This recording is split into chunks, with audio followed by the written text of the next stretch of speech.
So, straight off the bat, you can see another opinion of mine over What Culture Wrestling. Bam, the video is in the card right there, where I talk about my matches of 2024 so far. However, as somebody very smartly pointed out on their Twitter, whatever the flub is called these days, Simon316, please do give me a follow. It's nice for my ego. What a stupid thing to say. I actually thought, if we do best match of the year so far for WWE, and we do best match of the year for AEW, which is coming soon, I can not only give you a more personal take, but we can also talk about some matches we weren't able to there. Because yes, sometimes when I do What Culture videos, I try and make it not broader, but I try and make sure I listen to the audience and bring their thoughts in as well. Not here, homoles, whatever that means. These are my WWE matches of the year, and I'll be annoyed tomorrow because I would have woken up and I forgot about one.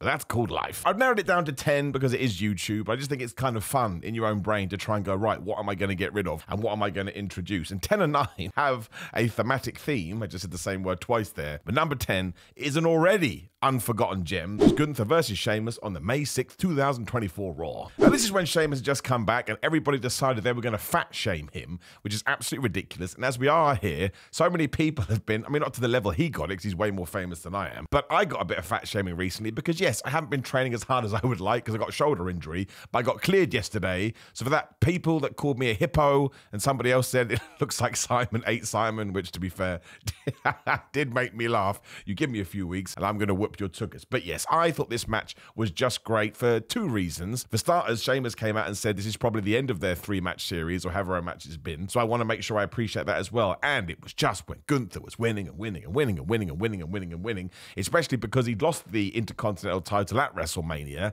and he came out the other side and it was like it didn't matter. Do you know how hard that is to do? To lose the thing that you'd kind of use to prop yourself up and then be like, I don't need that. I'm my own man, and I'm absolutely brilliant. And it is one of these matches too where, like I say, they just murder each other in the ring, and you kind of sit around going, have they forgotten what wrestling is? But that's their style, I suppose, and I think it's brilliant. And somebody else once said to me, Simon, how would you cope if you were in a wrestling match with one of these? I'd freak out, and bad things would probably happen in my pants, which is the worst thing I've ever said, underwear, for my American friends. I imagine it would be super duper intimidating, but Gunther is almost like the new Sheamus, for lack of a better term. We do not give Sheamus the credit he deserves. And after he has retired, we will all miss him hugely, but tremendous stuff. Like, this is why when people say there should only be one form of wrestling, I will use this kind of match to prove them wrong. I mean, Gunther won at the end of the day, but they were both winners in my eyes because it just stands out a mile, and I was clapping by the end of it. This is when I was doing my American tour too, when I went on America 2 months. So I watched this in a random hotel room,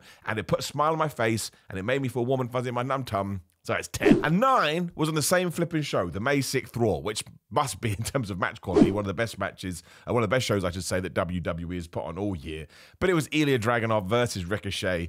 I mean, there are kind of ties here because, I mean, Ricochet has now left the company, and maybe it was a match like this that reminded him, if he does go out there, he can have more bangers that match his skill set, because I do understand that. Like, everyone's going, man, he's just going to be lost in the shuffle in AEW. Could be true. We will find out if he does sign. But I do think just the way that they approach professional wrestling, it's more of what Ricochet made famous back in the day. So good for him. I hope he totally smashes it. Whereas Ilya had just been called up from NXT. So as always, when you do arrive on Raw and SmackDown, there's a brand new audience you have to win over. And he took about 8 seconds to do it because he's just so good. And in many ways, they did take sort of the same ideas of Gunther and Sheamus. Obviously, they're a lot smaller dudes, but they were flying around the place. They were smashing into each other. There was near falls. By the end, they both had super red chests from where they were chopping the absolute crap out of each other. So you almost sort of had the same idea, but done by people that have different body types, the worst thing I've ever said in my life, but you still got the same reaction by the end of it, which was, man, that was absolutely fantastic. And again, until recently, it looked like Ilya Dragunov was going to go on somewhat of a winning streak. Maybe that's why Ricochet was like, I know my place here. And that can happen. I don't want to get too derailed. But after a few years, you realize that you have been typecast a little bit. Dolph Ziggler, Nick Nemeth talks about this a lot. So all the power to Ricochet. I hope he totally smashes it. And Ilya Dragunov, I mean, he had that match with Drew McIntyre and Sheamus the other day. Quite clearly pictures the smaller of the three just because of your eyes and what they can see. And he held his own because he just throws himself into everything. And much like a Bron Breakker, he has just adapted to the main roster like it was nothing. So yeah, if you do want to go and rewatch the May 6th episode of Raw,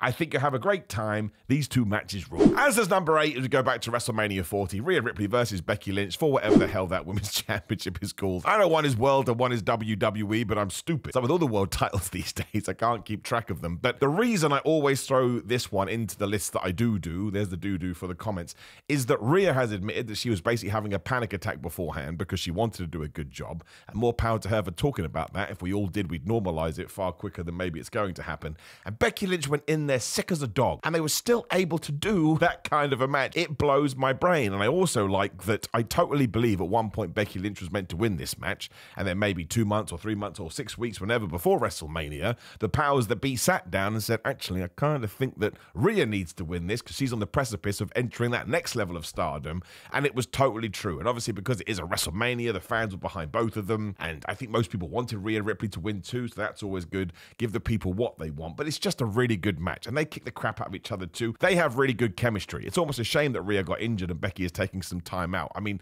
it's more important for them to be happy in their own lives. But from a wrestling perspective, I think this is a feud that could be like what's going on at the moment, that people, Roman and Cody, right? Or a Swerve and a Will Ospreay, or whatever the hell. You know, two people that clash all the time. I think when they are both back on the same brand, which I think will happen within the next 12 months or so, we should try and craft it to where they could headline a WrestleMania here, they could headline a WrestleMania there, and it makes all the sense in the world because we're always coming up with different angles of how they can come together. So totally cool match. I love the fact that WWE, again, I'm making this up, but I feel pretty confident about it, did call the audible and ensured that Rhea Ripley won, but won for life. And number 7, I don't know how much this has been talked about. And maybe putting it at number 7 actually isn't right in hindsight, but we're here now, so we can cause some controversy. But it's from Backlash, and it's Solo Sikoa and Tama Tonga versus Randy Orton and Kevin Owens. That match was nuts. Now, I did go back and watch some of these. I had to go through them quite quickly again because time is always against you as we do head to our grave. That was very morose of me. But even if you watch this on fast forward, it's just, you see all the crazy spots they do. They fight all over the place. It is just absolutely potty, and they give everything, especially because Randy Orton's probably still got his bad back. Kevin Owens, this is why he'll always be my MVP. He always puts it in. It was around this time I started to go, man, Solo Sikoa is not getting the credit he deserves because he has effortlessly moved into this new role. And Tama Tonga had just come in from New Japan. He was like, oh man, you don't think I can hang in WWE? I don't know if anyone did say that, but maybe he did have a chip on his shoulder. Once again, just effortless. But this is so damn fun. It's like a roller coaster. They just don't care. And of course, what happens at the end? You get the debut of Tanga Loa, something that I never saw coming. And there was no rumors about this, and there was no stories. How on earth WWE pulled this off, I don't know. But having the GOD, the Gorillas of Destiny, in the WWE, and using that to ensure that Solo and Tama Tonga got the win, I just think it's whatever you consider WWE style of wrestling to be, this is the kind of stuff I watch. You go left, you go right, obviously you go up, you go down. No one knows more about that than me. And then you get a surprise at the end. And look, I like all the quote-unquote dirt sheet stuff and the rumors because that's how I really got back into wrestling after I took a mini sabbatical of my own. So I'm never going to wish ill of it because I do find it interesting. But if you can switch your mind off to it, to just be shocked in this kind of a way, it was the icing on the cake of what was already an amazing match. And as we will talk about later, but we'll mention it here as well, the fans deserve all the credit in the world. And it's the same for the Scotland fans and wherever else we went. But France, my word. France, you were so loud, WWE decided to introduce a decibel meter when they do go abroad. So you deserve an absolute massive pat on the back. But this is one, I could be wrong, maybe it's just in my spheres of influence, does not get talked about enough. So I wanted to throw it in there. And listen, if I can support Kevin Owens in any walk of life, I'm going to do it. I've told you this once, I'll tell you 1,000 times. One day I will sit down and work out who my top 5, top 10 wrestlers are. He is definitely in it. That's how much I enjoy Kevin Owens. And he's probably my favorite wrestler right now. I say that somewhat trepidatiously, but you know what? It's probably true. Number 6, we keep on the same event as well because it is Bayley versus Naomi versus Tiffany Stratton for the Women's Championship over on SmackDown. And this was just another one. I just don't think it gets enough love. And I will be the first to hold my hands up and say, I don't think Bayley has been, I don't want to say she's been booked badly since she won the title at WrestleMania, but maybe there's some similarities to Cody here. She really felt like she needed a big feud, someone to war with, to have a proper one-on-one battle leading all the way through to SummerSlam. Now it actually sounds like we all kicked off at SummerSlam with Nia Jax. But the fact that this was, I don't want to say thrown together, but it felt like WWE had gone, well, we probably should defend this title on this show. What can we do? And they all went out there, and don't forget, we've got 2 baby faces in there as well, and Tiffany Stratton, who only recently got called up to the main roster. And it's just so good. And it was just so fun. Of course, the crowd helps here as well. But I think everybody moved out of this a little bit better than they were before. It was a nice reminder that, yeah, maybe we should be giving Bayley something more. It was a great reminder that Naomi doesn't get anywhere near enough, and we should push her, or at least put her in some kind of a feud that we can get invested in. And of course, Tiffany Stratton continues to prove, as she did down on NXT, she just understands wrestling. I'm pretty sure she's only like 2.5 years in.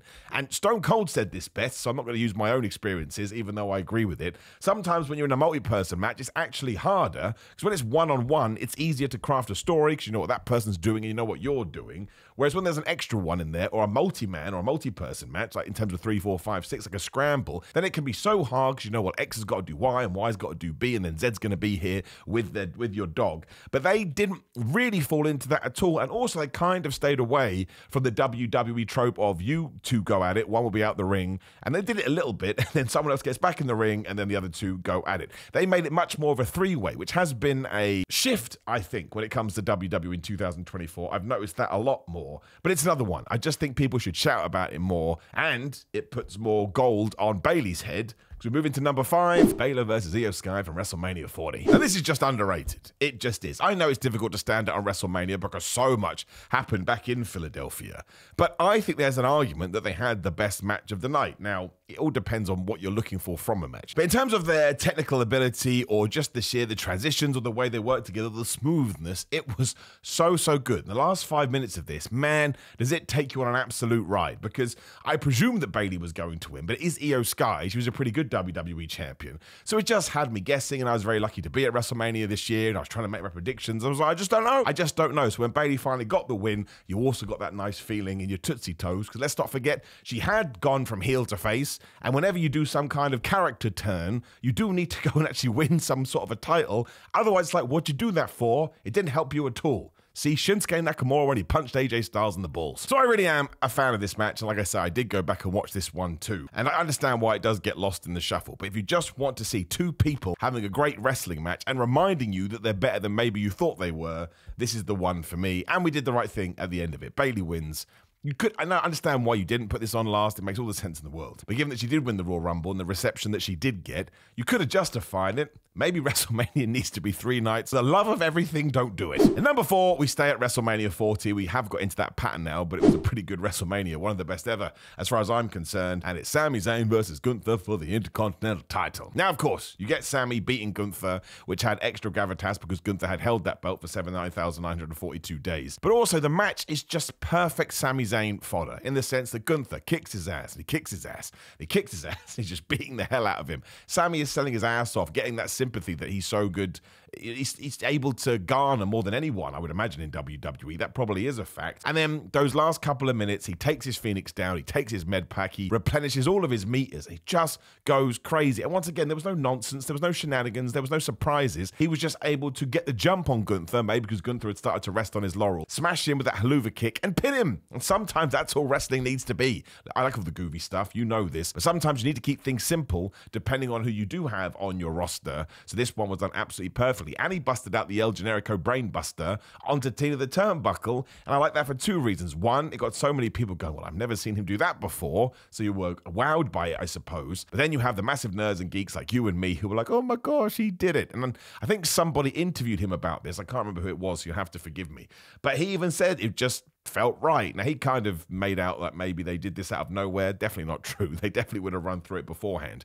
But also seeing somebody do it to Gunther, who is a big old dude, like a big old lump, made it even more effective. And this is why we don't need to overthink wrestling sometimes. I wanted Sami Zayn, the good guy, to usurp the baddest of all bad guys, Gunther, and take away the prized possession that he had. And that's what we did. And it made me happy, and it made me feel good. And ever since then, I think Sami Zayn has got more of a serious edge, and he's held on to that title, because we're now in July. So that's May, June, July. That's a 3-month title reign. Again, the 3-month title reign is a good reign. The problem with the super duper reigns that we have been having is people think if you don't hold something for 1,000 days, you've been jobbed out, which is totally stupid. So this is an absolute gem. I'm a massive fan of this, and it's so rewatchable because you could show it to anyone as well. And you may have to describe them a little bit of the story so they can get more invested. But in terms of understanding what they're doing on the screen, It's a 10 out of 10. Number 3, we go back to night 1 of WrestleMania 40. It's The Rock and Roman Reigns taking on Cody Rhodes and Seth Rollins. Because it's just great. It's so over the top. And again, I went to rewatch it, and maybe it goes a little bit too long. I certainly didn't feel that when I was watching it live. And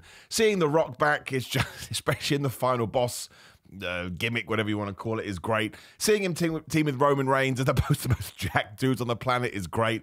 Cody Rhodes is just the best. Seth Rollins is the most underrated wrestler maybe in all of WWE. It is just a joy to sit down and watch. It's nonsense. It's sports entertainment. It's a roller coaster. It's a ride. And it ends in exactly the way that it should have done. Cody Rhodes being pinned by The Rock, so we can get to whenever the hell we're going to get to, I would imagine, WrestleMania 41 and do that match. So I just think it's excellent. And I just think if you are going to have 2 nights of WrestleMania, one of the main events, if you can, should be dedicated. I don't call it shenanigans because that's way too far, but it's just enjoyable. And there's a silly element to it, especially when they're brawling all over the place and just saying things into the camera. And you have The Rock going, you can't DQ me or whatever you want to call it because I'm the owner of the company. It just all works. And I think if you want a summarization of why turning The Rock heel and making sure Cody was still in the main event for night 2, you know, it's right there. We wouldn't have got this, and I don't think we could have done better. CM Punk versus Seth Rollins would have been absolutely brilliant, and certainly no worse than this. I still would have been over the moon with it.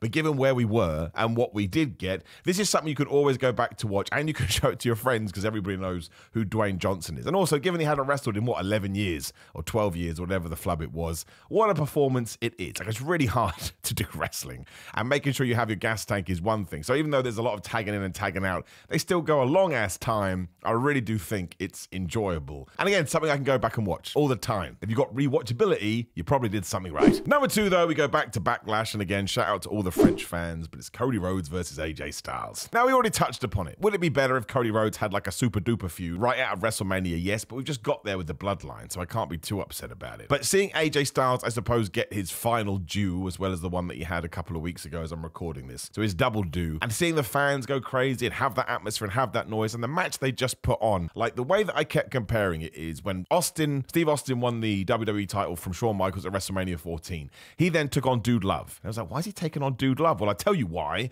slap your head, because Austin's style was going to be that of a brawler. It's been talked time and time again. And who brawls better than Mankind, Mick Foley? Absolutely nobody. So we did put him in that position, and it allowed Steve Austin to tell everyone, this is now the main event style. I'm going to be the main event guy for a while, and this is the kind of style that I am going to be doing. And it was the same here. Cody Rhodes essentially went, right, yeah, so my style is going to be really, really good technical, crazy matches with some absolutely nuts bumps. Fine by me. And once more, if you're going to do that, of course you go and get AJ Styles, one of the best wrestlers ever. And I'm not saying that for fun. I'm not saying that for lols. I'm saying it because it is completely true. And because you do have this crazy atmosphere, again, this is something you can go back and watch all the time. But I thought it was a great way to underline what Cody was going to do. And it is a great, almost fairly well, I'm sure he's got loads of years left in him, but you know what I'm getting at here, to AJ Styles. So if you want to say that it's a bias here, because it's like watching my 2 sons, fine. It's a weird thing for me to even say, but I've said it now. I'm just a huge fan of it. And it got 5 stars. That means nothing, but you can still use it in your argument. And number 1, as we continue the massive Cody loving, it's the main event of WrestleMania 40, night 2, Roman Reigns versus Cody Rhodes. Once more, we don't even have to talk about this for very long. If you need a match to sum up what WWE was or is up to that point, you show them this match. Why does John Cena turn up? Why does The Undertaker turn up? It's just the absolute best. You have Seth Rollins in Shield uniform. What do you do? Go backstage and get changed? But if you are a massive nerd like me, you can make sense of this in your brain, and you can figure it in, and you can give it a nice story. And as we've already seen, WWE will pay all of this stuff off down the line. I thought Roman Reigns was tremendous in it. I love that entrance. I think it's absolutely awesome. I think obviously he knew he was going to lose the title, so he went all out. Cody winning is just the best feeling ever, and seeing everyone come down to celebrate with him is just the flipping best. I don't think WWE... Actually, no, there's one thing that WWE could have done better. No disrespect to The Undertaker, who I flipping love, and his podcast is really good, by the way. But obviously, Steve Austin in that position just would have been better because of the history between Steve Austin versus The Rock. But again, if you want to tell me what The Undertaker has always been the watcher of WWE, that makes it awesome too. Go back and watch that pop. Also, Mark Kellaway, the man, said that gave him great closure when it came to wrestling, so I can't get mad at that. I just think it's a treat. I think this is goofy wrestling for life. The lights go out and he turns up in the middle of the ring after John Cena's been rocked bottom by The Rock. And when The Rock turns up as well, it's cartoon. And I love cartoon wrestling. I would have given this 5 stars. Like, it all depends on what you want from wrestling, and it all depends on how I feel on a given day. But on this day, This is exactly what I wanted. WWE's version of what pro wrestling should be. That's not the only version, and nor should it be. This wouldn't stand out anywhere near enough, but I think it's tremendous, and I think it's an absolute, what's the word I'm looking for? Treat to get to sit down and just see all of these stars pop up with the superhero of all heroes winning at the end. That's a massive thumbs up. Now, of course, more importantly, you've got to drop in your however matches you want. Maybe just make it a couple. What are your favorite few matches of the year in WWE so far? And we'll get to AEW from a different time. Otherwise, please do like the video, share the video, and subscribe. Hit the bell, ding, ding, notification crew. Click the video on the screen to get more of my wrestling thoughts. Otherwise, it is grillermind.com/Simon. Use code Simon. Get 10% off all these fitness supplements that I totally endorse because they're awesome. Patreon.com/Simon316. All of social media is Simon316. It's in the link down there. As is all of this nonsense. Simon J. Miller on TikTok for dumb wrestling videos. Dumber than these, I know. Simon Miller on Cameo for personalized videos. ProWrestlingTees.com/Simon Miller for merchandise. And it's the same with Samson Athletics. If you want to support the channel, that would roll. If not, you've already done so by watching all the way through. Watch time is the most important thing on YouTube. Take care, my friends. I love you. Goodbye.